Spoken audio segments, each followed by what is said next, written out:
पुढे कशा पद्धतीने आम्ही गेलो किंवा कुठलेही बाकी दिले तितकी त्यावेळेची जी काही परिस्थिती आहे ती मात्र त्यांना ती सगळी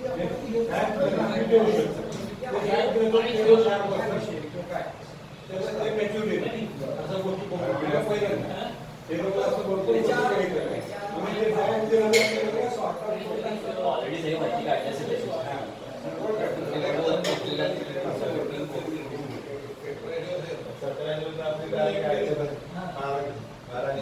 त्यावेळेस तुम्ही ओपन हे केलं ना आता तुम्ही आम्ही चेक तुमचे सोसायटी असतात मॅजिस्ट्रिक वाले त्यांचा कॉमन विषय भांडण पुढे जाऊन कारण की जोपर्यंत 3 होत नाही जोपर्यंत याला 3-4 महिने जातो सर याच्यानंतर काय प्रोसिजर आहे ना टेंडर पाठवलं ठीक आहे टेंडर घेतली त्यानंतर कारवाई म्हणजे भरून घेतलं 7 तारखेला सबमिट झालं झालं आपण ओपन करणार 7 पर्यंत जो काय सभासद येतील बिल्डरचे लोक येतील त्यांच्या समोर आपण ओपन करणार मीटिंग तिथं अर्ध्यासाठी आपण ॲडजॉईन करणार आणि काय स्नॅक्स वगैरे ठेवलेलं असणार तोपर्यंत मग तुझा कंपॅरिटिव्ह चालू हायलाईट बुलेट पॉईंट्स फक्त डिटेलमध्ये नाही तेव्हा काय ऑफर आली रेंट किती कॉर्पस किती वेटरमेंट किती शिफ्टिंग किती ब्रोकरेज किती बँक गॅरंटी किती हे सगळ्या गोष्टी त्याच्यामध्ये निश्चित करणार तो तात्काळ चालू प्रेझेंट सगळ्यांना तुम्हाला सांगतो की ह्या ऑफर करायच्या पण तुम्हाला तेवढा पिरियड सफिशियंट होतो 8 टेंडर काय झालं कारण काय की बारकावे भरपूर आहेत 8-10 पॉईंट्स आहेत आणि जे महत्त्वाचे हायलाइटेड जिव्हाळ्याचे पॉईंट्स आहेत आपल्याला काय जिव्हाळ्याचे एरिया किती वाढून देते भाडं किती देते बँक गॅरंटीचं काय म्हणते कॉर्पस किती देते बेटर भेटते ॲक्च्युली ह्याच महत्त्वाचे आणि एक्स्ट्रा एरियाला काय रेट लावायचं म्हणजे ते आपलं जे फायनान्शियल टेबल जे आहे ते हॉरिझॉन्टल फॉर्मॅटमध्ये सगळे आपली टाकायचे पण तुम्ही कंपॅरेटिव्ह सगळ्यांच्या समोर ते सगळं प्रेझेंट आहे तर हक्क आहे प्रत्येकाचा अधिकार आहे मी एक लाख रुपये देतो तर मला कळून माझ्या वाटत किती आणि त्याच्या सगळे म्हणजे आता एक कमिटी वाले ना आणि बिल्डर्स हा ना चेक करून नाही ना आपले फक्त आपण नोटीस लावा तुम्ही ज्याला यायचे ते जाऊन विचार म्हणजे सगळे मग हे झाल्यानंतर मग आम्ही ती टेंडर आमच्या ऑफिसकडे जातो मग टेक्नो कमर्शियल ॲनालिसिस पूर्ण डिटेलमध्ये मग त्याला चार्टर बनवून ॲम्युनिटी स्पेसिफिकेशन वगैरे हे काय काय काय काय तुम्ही त्याचं आणि मग ते झाल्यानंतर मग आपण कमिटी मिटिंग सगळं डिटेलमध्ये त्याचं analysis apple to apple match करायचं नॉट ॲपल टू ऑरेंज मग त्याच्यामध्ये आपण काय करायचं साधारण आपल्याला 8 आले तर त्याचे 8 आले म्हणजे त्याच्यामध्ये साधारण आपण जे टॉपचे 3 आहेत ते पहिले आपण शॉर्टलिस्ट करणार किंवा टॉपचे एक कॅटेगरीचे 3 कुठले ते सगळ्याच अँगलमध्ये टॉपला आहेत ते शॉर्टलिस्ट करणार बाकीचे जी एमडी लगेच आपण हे करणार पत्राबरोबर त्यांना एमडी आणि ज्या दिवशी पेपर होईल त्या दिवसापासून आपण हे मागच लागायचं म्हणजे असं नाही की चाललंय त्यांची एमडी आपण वापरायचं आपला उद्दिष्ट नाहीचे आपल्याला कचरा नको होता म्हणून आपण सापोटी घेतो एक प्रश्न होता माझा की हे इथपर्यंत बरोबर आहे पण आपण जेव्हा तुम्ही टॉपचे किती म्हणता तर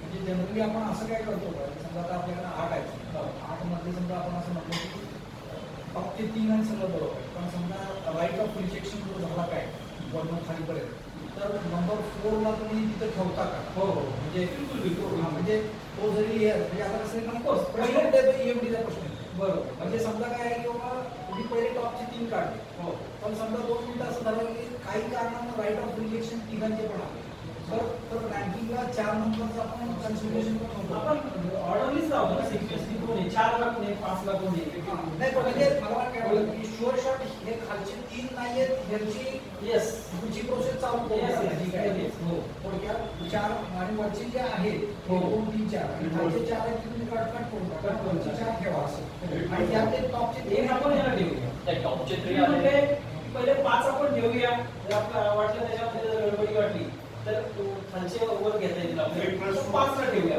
3 + 2 आणि पाच करून पण 3 वरती आपल्याला 5 जावं लागेल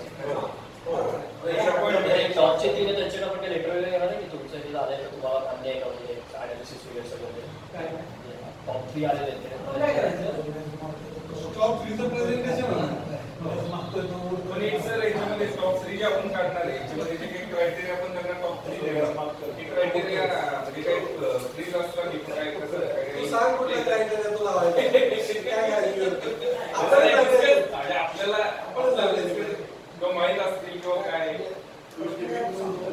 सगळ्यांचे बनवलेलं तुमची जी बँकिंगची जी प्रोसेस आहे ना, ती एकदा इतर कमिटीला हे झाली पाहिजे. हा, ती available आहे तर आपण तुम्ही कारण कारण काय सांगतो मी तुम्हाला, म्हणजे आता आम्हाला म्हणजे आमच्या लिमिटेड नॉलेजमध्ये आता काय तुम्ही सिलेक्टेड त्यावेळेला सुद्धा आम्ही ज्यावेळेला कन्सल्टिंगची जी होती ना, त्याला आम्ही वेटेड ॲव्हरेज वापरतो.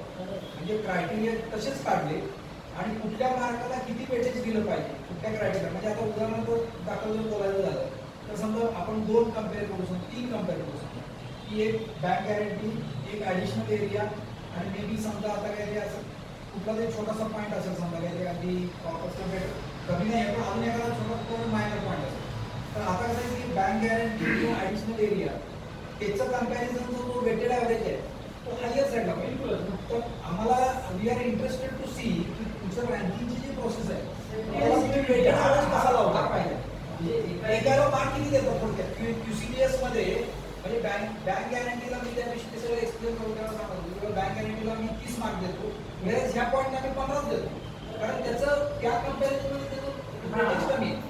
तर ते सगळं आपण पोटेन्शियलचा काय सांगितलं तर बँक गॅरंटी दिली, हे आपले 2 कंडिशन पण मग प्लस आपल्याला ऑफर काय देतं ही तर सर्वांची जीवाची आहेच, त्याला पण आपण तेवढंच वेटेज देणार लक्षात घ्या आणि मग वापस भेटणार. हेच कमर्शियल. तुम्ही काय करा, तुमची जी टेम्पलेट आहे ना ती थोडीशी आम्हाला एकदा वॉकअप करून दाखवा एकदा की हे सगळे क्रायटेरिया कसे आहेत, त्याचे वेटेड ॲव्हरेज ओव्हरऑल स्पेसिफिकेशन आणि अमेनिटीज मोरलेस जे काय इथं बसल डिझाईन मध्ये ते प्रत्येक जण देणार आहे. त्याला विचारलं म्हणजे क्वालिटी पण एक हो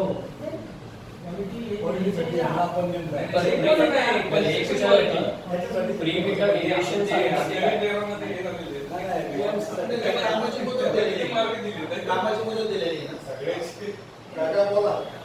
कारण बरोबर जेव्हा एक मिनिट कारण बरोबर जेव्हा आपण डिस्कस करत होतो तेव्हा 2 पॉईंट होते की डेव्हलपमेंट ॲग्रीमेंट आणि PPA ॲग्रीमेंट. त्यांनी सांगितलं 5 आपल्या आलेल्यापैकी 5 जेव्हा आम्ही डिसाईड करू तेव्हा त्याला इम्प्रूव्ह करतो. त्यासाठी आपल्याला काय करायचं. कारण बरोबर जेव्हा डिस्कस केलं होते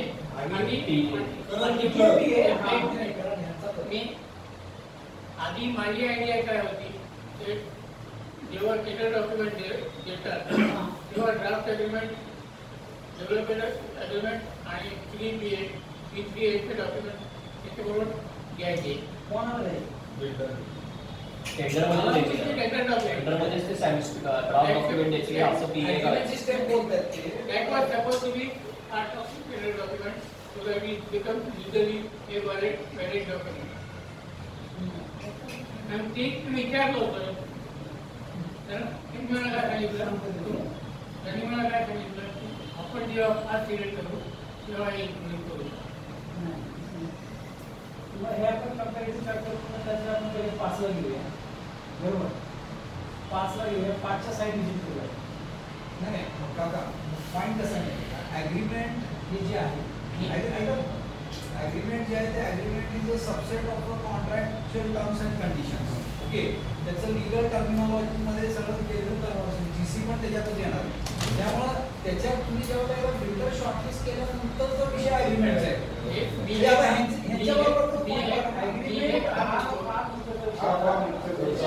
आपल्याला टॉप 3 निघतील, टॉप 3 बरोबर त्यानंतर बाकीचे एलिव्हेशन, फ्लोर प्लॅन, कसा कॅम्पस करणार आहे ती आपण समजून घेऊनच आपण ठेवतो. मी हे का म्हणतोय की मी बरेच सेमिनार अटेंड केले आहेत. त्यांनी प्रत्येकाने सांगितलंय की तुम्ही part of typical part of the tender document म्हणून स्पेसिफिकली करायला विचारलं होतं आपण काय करणार होतं म्हणून आपण पाच झाल्याचं इंट्रोड्यूस करू. आपल्याकडे ड्राफ्ट असतो का त्याचा PA चा ऑलरेडी?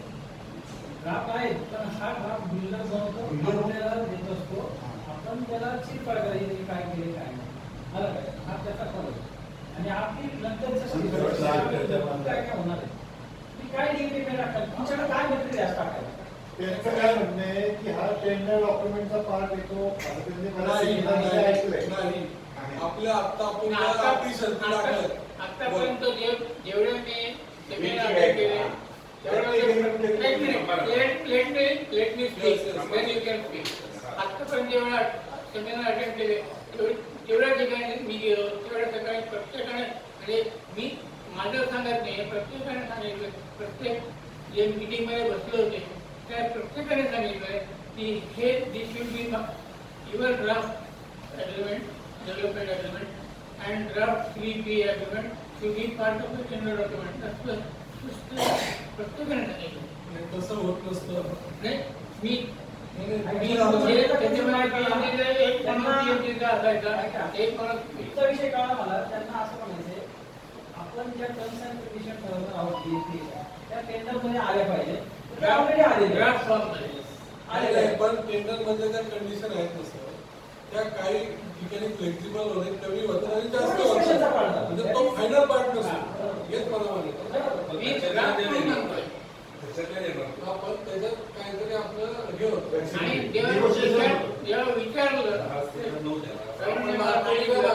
आपली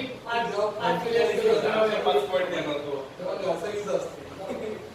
मला असंही विचारायचं होतं की आता आपला विषय चाललेला आहे पुढे किंवा टेंडर आल्यानंतरचं थोडं काय साहेब सांगतात असेल, पण या सगळ्यात हा विषय झालेला नाही मला वाटतं की हे जे आता क्रायटेरिया केलाय आपण आणि ज्या क्रायटेरियावरती आपल्याला 8 टेंडर्स आलेले आहेत, मी तर म्हणेन की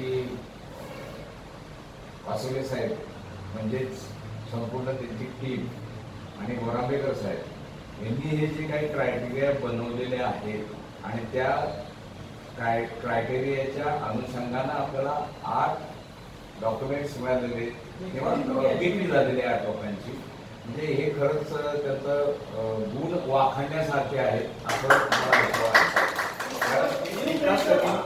न्यू फ्रेंड्सचा बाकी कुठे पहा फुल पोटेन्शियलचं कुठे करत जवळ आपल्याला 185 कोटी रुपये देण्यात आले म्हणजे आपल्या एग्रीमेंटच्या त्याच्यावरती सही करून दिली 50 कोटीची बँक एग्रीमेंट सही करून दिली. याचं ॲग्रीमेंट करून आपण घरं खाली करणार हे आपली कंडिशन त्यांनी मांडली. 6 कोटीचा युनिटी मान्य केलं. अजून आपल्याला काय होतं आपली अशोरमेंट जी होती जे काही आपलं सक्सेस असं करून 8 बिल्डर आले. पुढे मला असं म्हणायचं होतं की आता हे जे क्रायटेरियानुसार आपल्याकडे सहाय्य करून तुम्ही घेऊन गेलेले आहेत, परंतु हे जे आता तुम्ही पुढे सांगताय की आपल्याकडे टेंडर येणार आहे आणि टेंडरच्या पुढची पण प्रोसेस तुम्ही थोडी मला सांगितली, बुलेट्स पॉईंट्स तुम्ही सांगितले, परंतु याच्यात हा पॉईंट आलेला दिसत नाही कुठला की बाबा ह्याची जी शहानिशा आहे किंवा सत्यता मी म्हणेन की त्यांनी जे आपल्याला दिलेलं आहे त्याची शहानिशा किंवा त्याचं कन्स्ट्रक्शनची क्वालिटी हे आपण कोण बघणार आणि कुठल्या स्टेजला बघणार साईट विजिटला एक अंडर कन्स्ट्रक्शनची साईट आपण कंप्लीट झाली साईटला ज्या प्रत्येकाच्या आपली लोकांना बघणार आहे आपल्या एवढ्या एरियाची कायदे 3 लागतात पण 2 आपण बरोबर ठेवले की बाबा वरचा जर ऑफर चांगले सगळं चांगले एखाद्या गोष्टी तर नाहीच निगोशिएट करायला तयार किंवा नाहीच म्हटला तर मग आपल्याला पर्याय म्हणजे खरं सांगू का आपण एक्झॅक्टली PMC अपार्टमेंटला जी प्रोसिजर केली ना ती तंतोतंत मोठ्या लेवलला आणि जास्त डिटेलिंग मध्ये प्रोसिजर तशीच फॉलो केली. आपण काय केलं साईट म्हणजे टॉप 3 चे घेतले. साईट म्हणजे आधी आपण रँकिंग केलं, वेटेड ॲव्हरेजेस काढले, बॉटमचे जे होते ते सगळे बाजूला केले. त्यावेळेला किती आपल्याला किती 16-17 एक करायची आपण सगळे. मग 17 मध्ये आपण टॉपचे 5-6 काढले. त्याच्यात सुद्धा परत 3 वर्क करून त्याची सगळ्या गोष्टी झाल्या. नंतर ते फायनल झाल्यानंतर त्याच्या टॉपच्या 3च्या साईट व्हिजिट झाल्या. त्याच्या सगळ्या साईट व्हिजिट या सगळ्या गोष्टींचा एक अंदाज घेऊन मग त्याच्यानंतर आपण तो डिसिजन घेतला सर. म्हणजे टॉपचं जे आले त्यांच्या साईट यांच्याकडून साईट रिव्ह्यू ठेवले.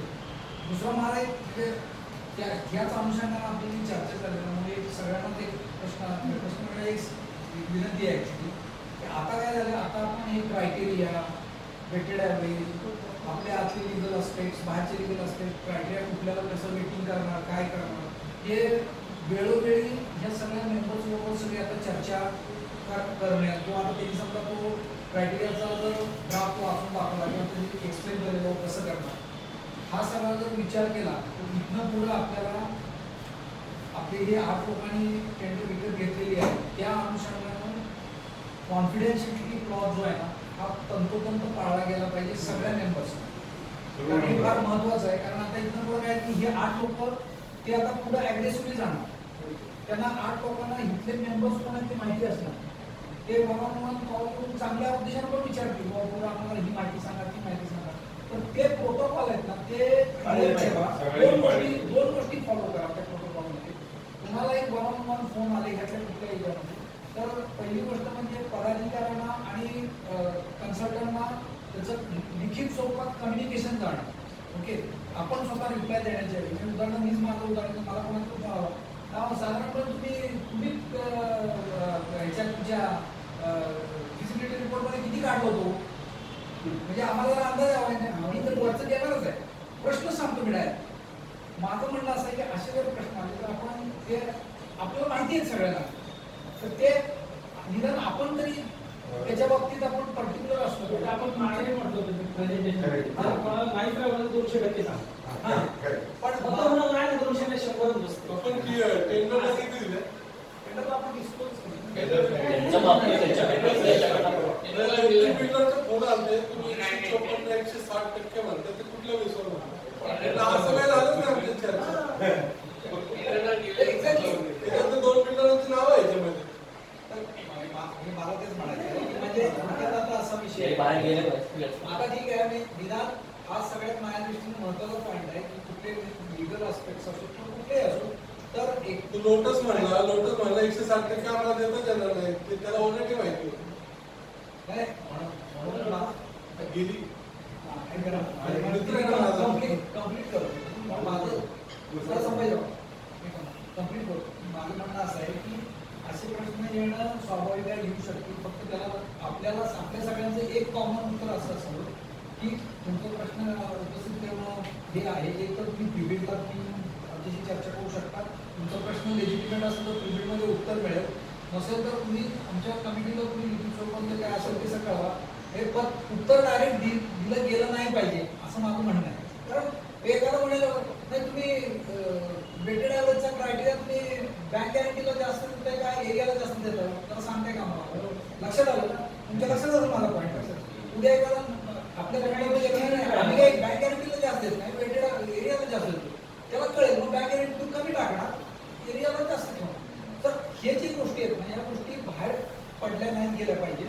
त्याचं मात्र आपल्याला त्या केसला एक करू शकतो आपण बरं का त्या केसला एक करू शकतो. हे सगळं टेंडरिंग प्रोसेस कम्प्लीट झाली की त्याच्यानंतर जे काही सर पॉईंट सांगतील त्याच्यावर आपण सगळ्यांनी मिटिंग घेऊ आणि त्यानंतर ते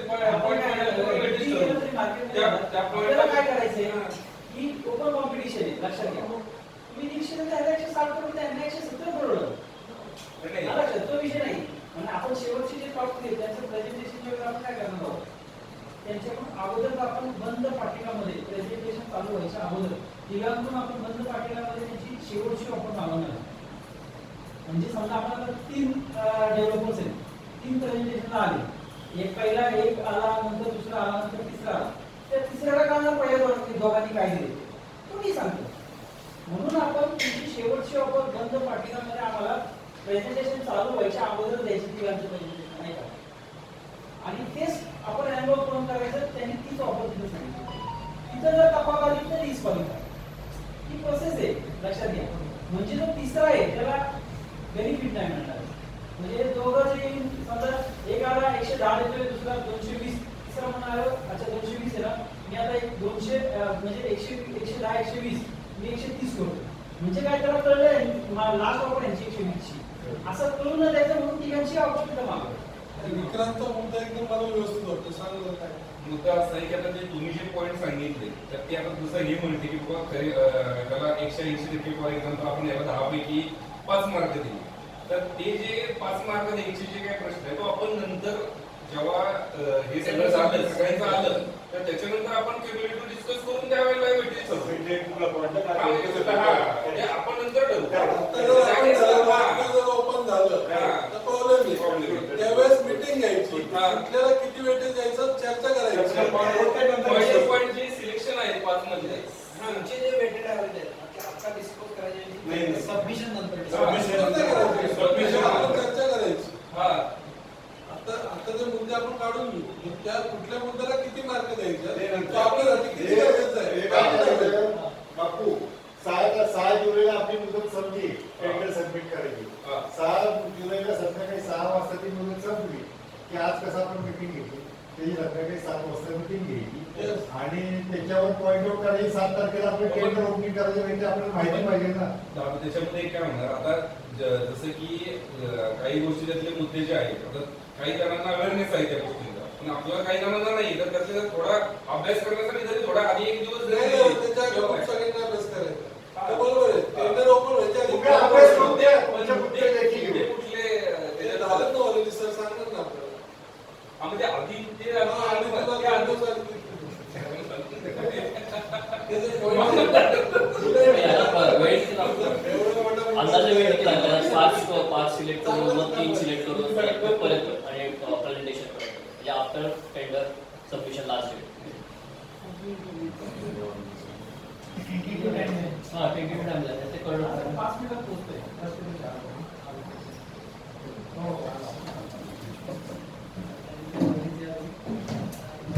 नाही सर मी म्हणजे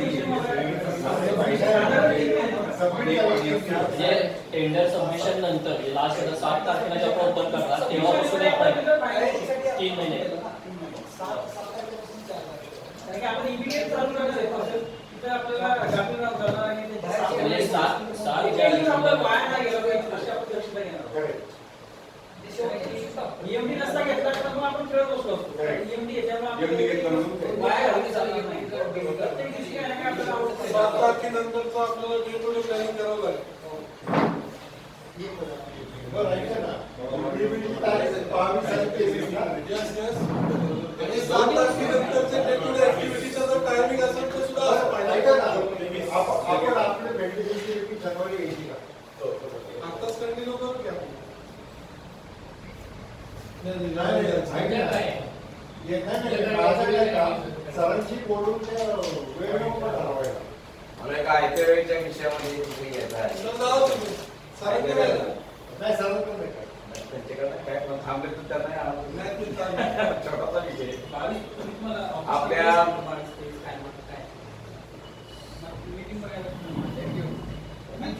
किंवा ऑड केला किती जणांना लावणार आहे? तो पण विषय. ऑड केला किती जणांना लावणार आहे वेगवेगळे? दिवसभर ते आपल्या परिसरातले खासदार मोहोळ साहेब हे निवडून आलेले आहेत. त्याच्यामुळं कोथरूडकरांची मान अर्थात प्रतीकनगरची मान उंचावलेली आहे. त्याच्याबद्दल त्यांचं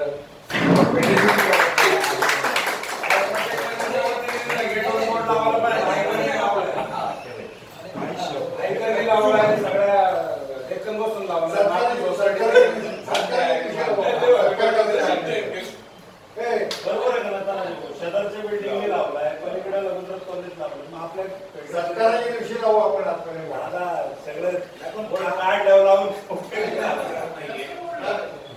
तोपर्यंत मंत्री पण सोसायटीच्या वतीने सर्व पक्ष जरी असले तोपर्यंत मंत्री पण होते. दादा सर्व पक्ष जरी असले ना आणि एक सोसायटीच्या वतीने एक तरी तिथं प्रतीकनगर म्हणून नाव पाहिजे. असं वाटलं असं महिलांच्या कोणतरी नक्की लागायचं. मैदानाचं लागेल पण पद्धती कधी त्याच्या फोटो सगळं लावायचा. मला त्या फ्लेक्समध्ये काय इंटरेस्ट नाही. मला पण फ्लेक्स नाही आणि याचं पण घ्यायला पाहिजे ना.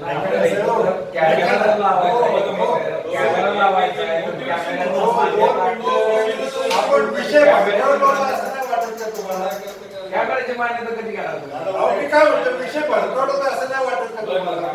विषय कंप्लीट होईल ना तुला संपलाय. तुम्ही बोलता तुम्ही मध्ये तोडलं मला वाटतं काहीतरी त्या विषयाशी बोलताय त्यामुळे एकच मिनिट आता झालेल्या चर्चेचं एक समराईज करून घ्या. व्हॉट्सअपला मेसेज टाकवणार ना आजची चर्चा झाल्या त्यानुसार दोन-तीन महत्त्वाचे मुद्दे 2 मिनिटं बस जेवण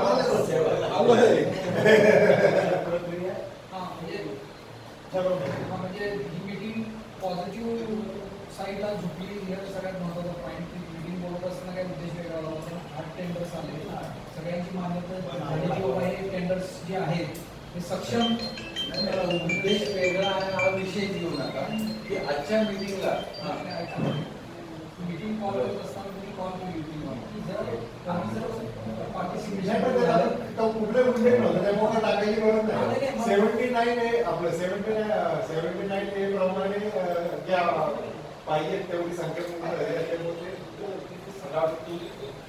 मला सांभाळायचं तर करू दे नाहीतर कुणीतरी सांभाळायचं का म्हणजे ते त्यांच्या मिनिट्स ऑफ द मीटिंग मध्ये जाणार गरजेचं आहे म्हणून सांगतो. समरायझेशन असं आहे की 8 जे काही पार्टिसिपंट्स आले ते 8 पार्टिसिपंट सक्षम आहेत आणि त्या दृष्टीनं पुढे जाण्यास सर्वांमध्ये जरा मान्यता दिलेली आहे.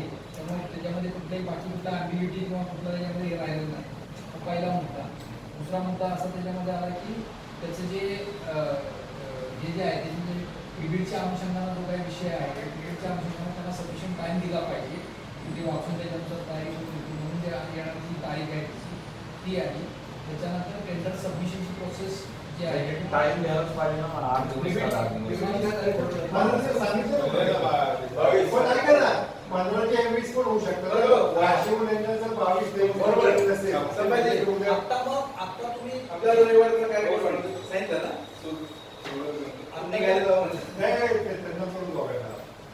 त्यांना मीटिंग सोडून दे, बाकी नंतर आहे का राहणार बाकी आपली. कंपल्सरी केलं पाहिजे. फक्त बंद कर नाही, 2 मिनिटं थांबा. विषय चालू आहे ना आपला अजून. माझं काय म्हणणं आहे की उद्या वाशिवले त्यांच्या तारखा सांगतील त्याप्रमाणे पिरियड बीड संध्याकाळची ठेवायची. सगळे काही सुरू एक एक तास 2-3 दिवस आहे.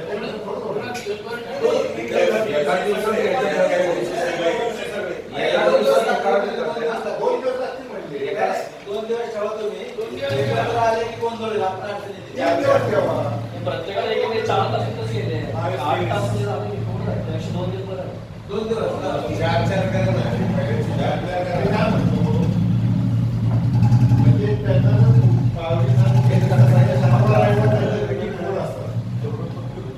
शनिवार रविवार तर त्यांना शक्य नसेल तर आपण गुरुवार शुक्रवार किंवा सोमवार मंगळवार असं वन डे ठेवायचं का संध्याकाळी 6 ते 9 6 ते 10. परत ते सांगतो माझे काय झालं की क्रिकेटचं शेड्यूल जे आहे ते ओपन हँडेड राहिलं आत्ताच्या मीटिंग तर ते तुम्ही तसं मेन्शन करावं. उद्या त्याला तुम्ही त्यांच्याबरोबर चर्चा करून साधारणपणे एवढा आता ठरता याच्यात किंवा त्यांना एक सफिशियंट 1-2 आठवड्याचा वेळ दिला पाहिजे. आता त्याच्यानंतर जे सोमवार मंगळवार बुधवार ठरणार आहे का शनिवार रविवार ठरणार आहे काय करणार ते ठरवा. तसं त्या तारखा उद्या डिक्लेअर करा. शनिवारवर बरोबर आहे. त्यांना कळवावं लागेल. शनिवार available असतो. नाही आपली पण लोक अवेलेबल असली पाहिजे त्यावेळेला हा पण आमच्या शनिवार आपल्या लोकांप्रमाणे बिल्डर ऍडजस्ट करतील आता. बिल्डर राहतील लोक परत आता सभा नाही का यात कसं माहिती आहे का? वाशिवली आणि आमची टीम असणे गरजेचे. त्यांची टेक्निकल टीम त्यांची लिगल टीम आणि आपली सगळी लोकं असं असं डेट सांगून त्याप्रमाणे ऍडजस्ट करतो. टाइम बरोबर बिल्डर्स काय होतं कुठं पुढे मागे जातं ना कोणी आता आपण बघितलं की प्रेझेंटेशन वगैरे बघितलं हे कुठे लांब कोणातरी थांबावं लागतं वगैरे असं कोण होऊ शकतं. 2 दिवस आहेत ना आपल्याकडं. एखाद्या 15 दिवसाची वेळ या दिवसाच्या ऐवजी पुढच्या दिवशी ऍडजस्ट शनिवार रविवार. टाइम फिक्स करून त्यांची पण वेळ घ्यावी. 2 जर आली तर अहो, आज आपल्याला असं झालं ना 15 दिवस कोण खेडेकर नाही आज इथे एकदम पर्यंत बागा पेटीला दुसरा शेवटचे 2 तासात चांगलं झालं ना, त्यांना वाटतं चांगलं कॉम्पिटिशन आपल्याकडे सुद्धा वीक डेजला अवेलेबिलिटी असणं अवघड आहे. त्यामुळे त्या अँगलनुसार विचार करायला पाहिजे. ते आपल्या शनिवार रविवार कसं लोक जरा स्लॉट्स करून अवेलेबिलिटी दाखवून शनिवार नाही आता पावसाळा वेळ पण आहे. कारण तुम्ही वीक डेला कधी येणार ऑफिसमध्ये असेल. ठीक आहे 22-23 त्यांना सांगतो त्यांच्या त्या दिवशी मीटिंग असेल ते घोड्यात पुढे तारीख सकाळी घेतली की त्याच्यात तारीख टाकली. कारण आता काय माहिती का आता प्रॅक्टिकली तुमच्या आता फक्त 1 महिना भले तुम्ही संध्याकाळी 4 तुम्ही इथे ठेवा किंवा 4च्या आधी तुम्हाला कुठं बाहेर जायचं ते बाहेरची कामं उठून शनिवार राहिला. दुसरी गोष्ट आपण आपल्या लोकांना विश्वास दाखवतो मेरिटचे काही सभासद असतात त्यांचे काही कामगार आहे ते या गोष्टी करू शकतात ना त्या गोष्टी आपण